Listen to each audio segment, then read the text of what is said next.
Shit is falling apart, bro. Josh Allen has no confidence. He's throwing interceptions galore. He's had more turnovers in the NFL than anybody since he got into the league, as Cameron Wolf told us. Sean McDermott, people are saying he should be fired. Today, they just fired Ken Dorsey, the offensive coordinator. Life in Buffalo is good. It's going great. It's going great in Buffalo. That's crazy times up there, man. The Ken Dorsey news, a little bit of a shocker. A little bit of a shocker. Especially when I've been one of the people that have been, kind of talking about how much Josh Allen has missed Brian Dable in the past 2 years since he left to go coach the Giants. Obviously there was a lot of chemistry. Ken Dorsey. Maybe it's that Miami thing that we've done down here that we fall in love with. Oh, Dalvin Cook will put us over the top. I remember hearing that stupid shit. So maybe it's that whole thing that every time there's a Miami tie, we exaggerate the shit out of it. Maybe Ken Dorsey's all right. Maybe Ken Dorsey's not that good. I don't know. The Heat are going to make the finals again. You saw what Duncan Robinson did to Wemby. I mean, that guy's going to be an all. Well, we can keep going on about this. Messi and InterMiami, they're going to win every game they play. That's right. That doesn't happen either. We do this in Miami a lot. We are big-headed down here. And I actually do love it. I love how pompous we can be at times because, we just live in an incredible city. We think of anything, we go outside. It's raining today, but, you go outside, it's beautiful weather. We don't have to deal with the 40s and the 30s. We don't have to shave ice off our windshields. We can sit back and ponder about who will do great in our team and be like, oh, yeah, extrapolate everything. But, getting back to Ken Dorsey, I definitely think for the Bills, it was a continuity thing for sure. Brian Dable called the plays. It was his offense. And then Ken Dorsey had to assume the offense, and try to make it his own. And Josh Allen also assumed the offense and try to make it his own as well. 3 turnovers by him in that game last night. 4 overall when you add James Cook and his fumble in the game. They had James Cook had another fumble that he picked up and continued to run. And good for the Bills to lose that game. Good for them. Because they've been getting away with some crazy wins this year. Like the Giants game, last play of the game, should have been pass interference. The Tampa game, last play of the game, should have been pass interference. That's just if you ask me, all those plays, I can understand why the refs are holding their flags in those situations because you want the refs to get the hell out of the way. But the right calls were there kind of to be made. And they could have been, lost. They could have 2 more losses on their record as well, too. But when you look at the Bills right now, it's pretty crazy to see they're 5-5. 5-5, 500, right? And could be 3-7, honestly, with the games I mentioned. Buffalo has a real chance to miss the playoffs this year. They've lost so many games against AFC teams. You look at the Bills, the Patriots, the Jets, the Broncos last night, obviously. They've lost to too many AFC teams that any tiebreak situation that they kind of come into, they might end up being on the tail end of it because of the losses that they have in the conference. So this is a turning point for the Bills for sure, and that whole tenure going up there with Josh Allen and Sean McDermott. We'll see if it's the right move. I do like Joe Brady as an offensive coordinator. He was the passing game coordinator and receivers coach at LSU when Joe Burrow and Jamar Chase had their run as a national title game. So I think if Joe Brady's going to call some plays, they're going to light it up. But we'll see how they do because Josh Allen has a tendency to mess up everything.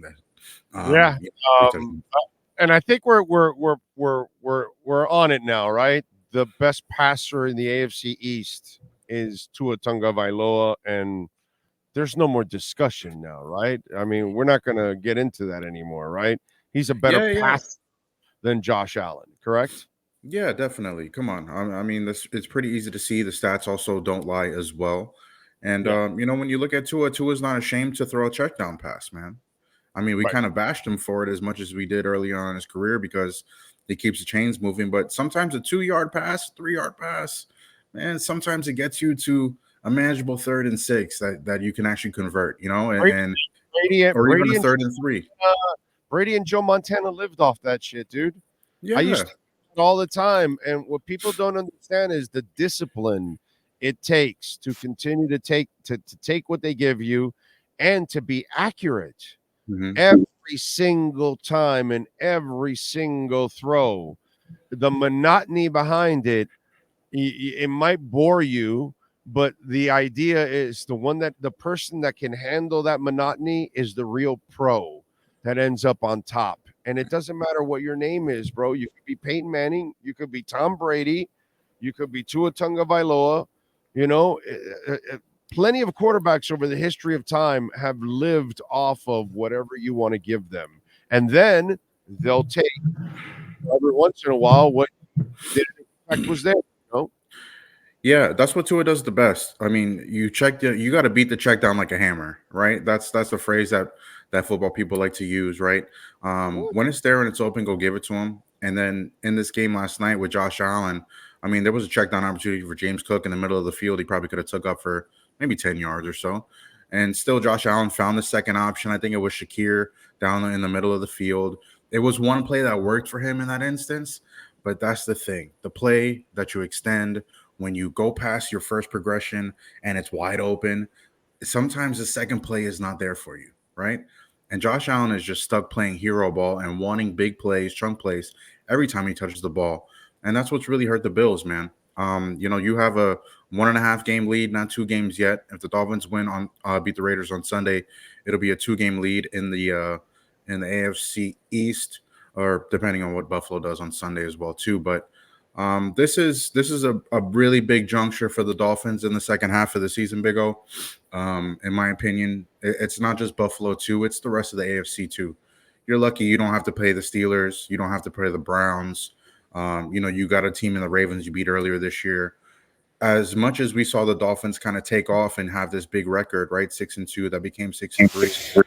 We've seen some other teams kind of catch up into the mix too. 6-3 is not. How does 6-3 look to you, Big O, when I tell you that the Dolphins are 6-3 and the Steelers and the Browns and the Jaguars are 6-3? You kind of think about which teams has maximized what they have and their talent and all of that. I think the Dolphins have done that. I think it's only a matter of time before the Browns and the Steelers run out of offense, right? I think it's only a matter of time before the Jaguars do a little bit better as well too. In the end, this is the way I would look at it. You're the Dolphins. You've been helped enough by others. It's time to help yourself. Definitely. So when the Bills come around, beat their ass. Yeah. And when Baltimore comes around, beat their ass. And obviously, yes, beat the Raiders and beat the teams you're supposed to beat. The Jets, you play them twice. You're supposed to beat them. They got a great defense, but their offense should not even score a freaking point on you. So beat their ass. And to me, that's what it's all about now. You've been helped. Dude, you couldn't have had a better bye week. Everybody lost and needed to lose for you. Everybody did. The Jaguars lost. The Bills lost. The team you can't beat, the team that owns your ass, the Bills, they keep losing and helping you keep control of this division. Yeah, so it's great. More than enough. Bill Belichick can't coach out of a paper sack, and he can't actually draft at all. You're being helped everywhere possible now. You have been set up. It's up to you now. Finish it. Start winning these games and go into the playoffs with momentum. Don't go back into the playoffs and like you did last year. You're in the driver's seat now. Dude, now let's go. To me, that's what I want to see from the Dolphins. It's not about watching others help you. Bro, help yourself from here on out. Yeah, definitely. When you look at it right now, the Dolphins have a home playoff game. I mean, that's something that we haven't seen in a long time around here. A long time, more than 20 plus years, right? A home playoff game. And look at this schedule, man. I mean, you put it on paper and it all looks great. Raiders, Jets, Commanders, Titans, Jets. The Dolphins going on a little 5-game win streak here. I'm saying it like it's easier said than done, right? Man, you get up to 11 wins, 11-3 before you have the final 3 games of the year. That's crazy to think of. You could probably contend for the 1 seed, right? So it's not just about I know the Chiefs' loss is going to hurt them a little bit, but It's not like you're kind of, like you said, finagling in and trying to look at and who's the 6th seed, who's the 7th seed. No, no, no, no, no. This is a top 4 seed here. All right. This is everything that you wanted as a Dolphins franchise, as a fan, as a GM, as an owner, as a player. This is what you've been waiting for. This is what you've been building towards since all the rebuilds have happened and every variation of them that they've had in the past 20 years, man. This is the moment right now for the Miami Dolphins to make the playoffs, play more than one playoff game, hopefully play more than 2 playoff games. If you're looking at, something further down the line, great. It should be there if you have it and you work hard for it. But Dolphins still have to figure out how they do against tougher opponents than them, and they still have to write out the rest of their schedule and win the games that they're supposed to win. Right. And that's, to me, that's what this is about now. You got to start, turning the corner now. We know you have a good team. In a way, that's where you've underachieved a little bit. Okay? Because you're 6-3 and there are games you lost you could have won. So now let's see if this second half, now that you're fully healthy, you're getting to that point that, in the NFL, this is as close to fully healthy as a team can possibly get, because from week to week you're losing so many people. You're probably going to get a Chan back, and then you're probably going to get Hunt back either in the next week or two. And dude, that's pretty beastly now at this point. You got your corners back, everything is set. Your corners had an extra week of rest now, so X also with the groin injury, all that. Miami could not ask for a better situation than where they're at right now. They are as healthy as they've ever been, basically. They're playing the best they've played in a long time. They've got the best quarterback since Dan Marino. They've got the best offensive mind they've had since, back to the Shula days.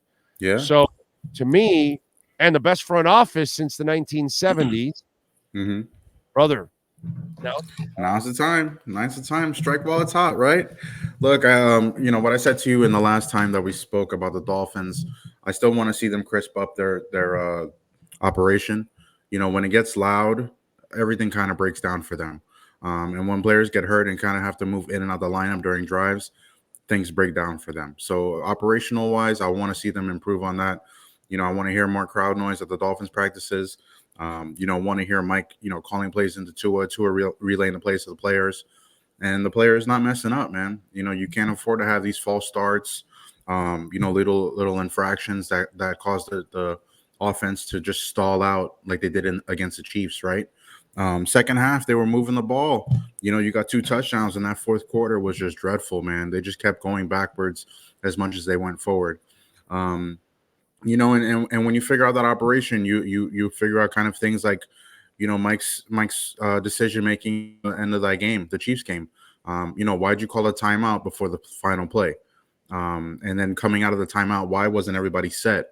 Right? Like why after a timeout are you messing up when you probably could have had the play that you were looking for the first time around before the timeout?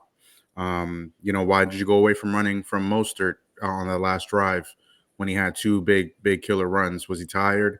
Now A-Chain is back, so you kind of have that player to kind of spell him if that was the case too. A-Chain coming back is huge. We saw how much he tore it up when he got here. To be close with Christian McCaffrey in the stats is incredible for the first half of the season that he was healthy. So we'll see what kind of, shape he's in coming back. But you have A-Chain back. You have a Teron Armstead back. Robert Hunt is the only question mark right now, which is just a hamstring, right? That's great. That's just so great that it's just a hamstring, and that's that, right? Ramsey's back. He's going to play another game, and he's figured his way out on defense. Ramsey is very timely in how he plays defense, and when you're playing that zone scheme a little bit, it allows you to pick and choose your spots. Plays on the other side of the field. Ramsey's walking. Plays on his side of the field. He's trying to confuse the quarterback. It works out for him, and it shuts down a whole side of a field. Now you got Jalen Phillips back as well, too. He's attacking, the quarterback and the offensive lineman, and it's allowing things to open up for Chubb, allowing things to open up for Sealer and Christian Wilkins and Van Ginkel as well. And you're getting enough from Baker and David Long and and stopping the run as well and setting the edge. So everything's looking up, man. Everything is looking up, like we mentioned. They got to figure out their operation on offense. They got to win these games that they've got coming up here. Don't lose sight of anybody you're playing, man. Just because the Jets have no offense, just because the Raiders have no offense, just because the Commanders don't have any defense or the Titans have a rookie, don't let any of these things kind of make you walk into a game with more confidence or a bigger head than you should have. Respect your opponents. Go ahead in and out, do your job, and we'll see, man. Before the final 3 games of the season, the Dolphins should be in really great shape. The Bills window has closed, right? It's like a peephole in the door now. That's what it is to me. The window has it's not shut, but it's so much smaller. I thought the window was closing already once Dable left, and I think the window has very much closed on them, at least this season. Look, the Bills are it's a peephole, so like this. Yeah, definitely like that. Yeah, that's how it looks. Looks like a nice little Bitcoin like that right there. There you go. It's a Bitcoin. Is that, you got a real Bitcoin there? 30K just sitting in your hands? That's it, baby. Wow, a real Bitcoin. I've never seen one like that before. But yeah, look, the Bills have a lot of problems, man. They don't have a number 2 receiver. They don't have a really good, your backs. They leave a lot to be desired. Kincaid has been a nice revelation for them. But Josh Allen plays like he's Josh Hero. And that's not a recipe for success for Buffalo. And not even that, man. The Bengals are on the same track. They're 5-4. They had a bad loss against the Texans, but they're not as strong as they once were. I fear the Bengals more than I fear the Bills, but I think they still have some fear if they both make the playoffs. I just don't see if Buffalo's going to make it, though. Yeah. I think we got to respect Houston a little bit more is what we have to do. Oh, definitely, man. The kid Stroud is amazing. Yeah, Stroud is the real deal, dude. And D'Amico Ryans is fighting for Coach of the Year with what he has done over there in Houston. And I'm happy for him because he's a former Texans player, and that's actually really cool for a guy to go back to the former team. And it looks like he's built for this, you know what I mean? So they found the coach and they found the quarterback. I wonder where have I heard that they found a coach and a quarterback? Here, this happened here too. Miami, it's happened here too, Big O. Yeah, it's happened here too. Right. Yeah, it's also Miami's fault. Houston was all the way behind in the 8 ball in that because they stole all the draft picks. All right, so I knew what happened in Houston happened somewhere else. That I knew there was a feeling good about it. Miami was the one. So, yeah, so it's actually pretty cool. So Cincinnati, I fear, but I got to tell you something. You better fear Houston now. Yeah, definitely. Houston might actually make the playoffs. Last year they put 500 yards on without Stroud. They put 500 yards on the Chiefs in a game that the Chiefs barely won. Mm-hmm. So it was something that was brewing already, and you can see that they're headed, in the right direction there in Houston, which is actually pretty damn cool, for Miami overall. You got to win this game, right? I mean, give me a break, bro. Yeah, why? Why not? Why not? Why are you not winning this game? You have to. You better win this game. You better. I mean, they beat the Giants and the Jets, who have no offense whatsoever. Right. And you're supposed to be the team that has all the offense. Right. So it should be a blowout. Yeah. Should be a 30-point win. It better be. Who's going to play for Robert Hunt? That's a good question because it's not going to be Robert Jones. Yeah, it's not going to be Robert Jones. I'm sure they're going to have to shuffle some guys in. I was listening to McDaniel speak today. So I'm not sure if that's Cotton. I'm not sure if that's and when is injured. They're going to figure it out, Big O, because this is the most depth that they have, right? Yeah. They were okay last week. It's been kind of a great revelation for the Dolphins O-line this year. That's the revelation, the Dolphins O-line this year. Armstead goes down, Wynn comes in, right? Hunt goes down, Jones comes in. When Cotton went down, Jones came in. You know what I mean? Austin Jackson has been incredible for you this year. Connor Williams has just come back. Eichenberg got some good experience. Eichenberg moved over. You know what I mean? I don't know if they put Eichenberg at right guard because he's kind of a left guard. No. But we'll see, man. I think the Dolphins will figure it out. They have 4 out of It's 5 starters on the line, so they'll be Cotton okay. right, Cotton right, Eichenberg left. I can see that, yeah. I think that's what's going to happen. I can definitely see that, yeah. Eichenberg showed up really well in the Chiefs game, right?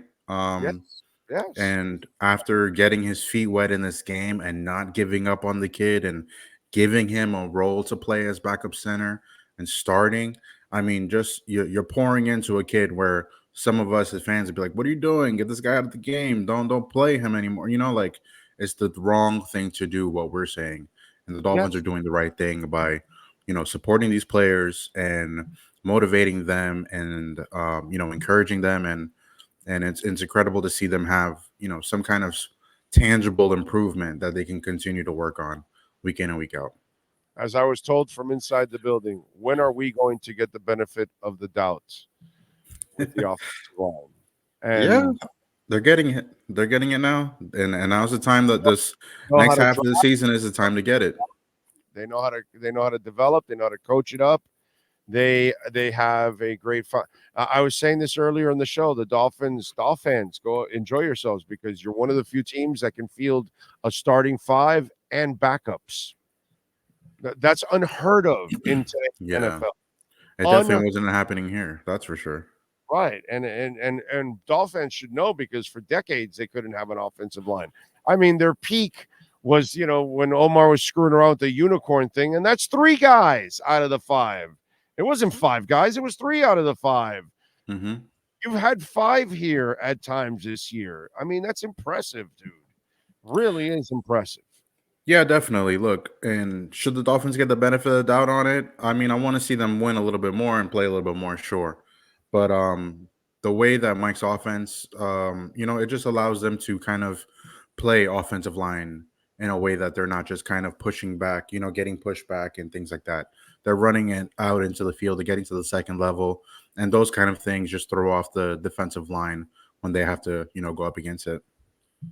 All right, what do you got going on at the USA today, sir? Yeah, thank you. Just put out Ken Dorsey getting fired. Also had a column on the Patriots. I think they need to not fire Bill Belichick, what they're not going to do, and they need to keep starting Mac Jones. That'll be at the end Dolphins fans, and you can, man. The Patriots might get the number 1 pick. So I wrote that today or yesterday, excuse me. Pats might get the number 1 pick, Big O. So look out for them. Bill Belichick might have a last laugh on us. We'll see. But they've been so bad, they don't need a tank. Like, it's just happening for them.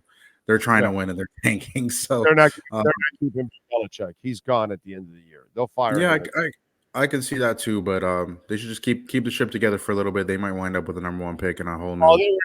That story. I got nothing against Ben Volen. I've known Ben for many years. That's a silly ass story. They were never going to fire him in the middle of a season. You don't do that to the coach like that. Come on, dude. That's just stupid. You don't do it to a coach like that. He still wants to coach, which is crazy too. He's 71. He's been there for 24 years. This is the worst season probably of his career there. What the hell else is he? What the hell else is he going to do? Yeah, he has nothing else to do. Like, I think that's why he comes back next year. Like, if they get a rookie, they can see him coming back. But him and Josh McDaniels can run it back. You never know. He's a curmudgeon that has no other passion whatsoever, dude. So you're right about that.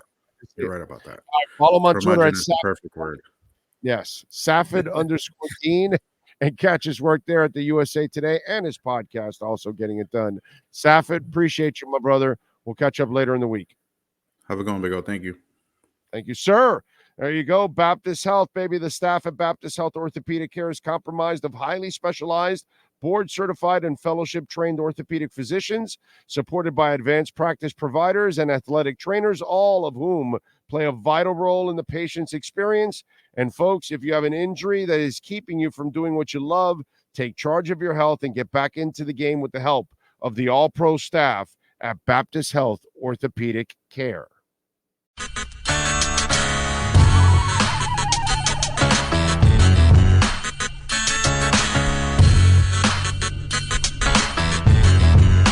This is the Big O Show.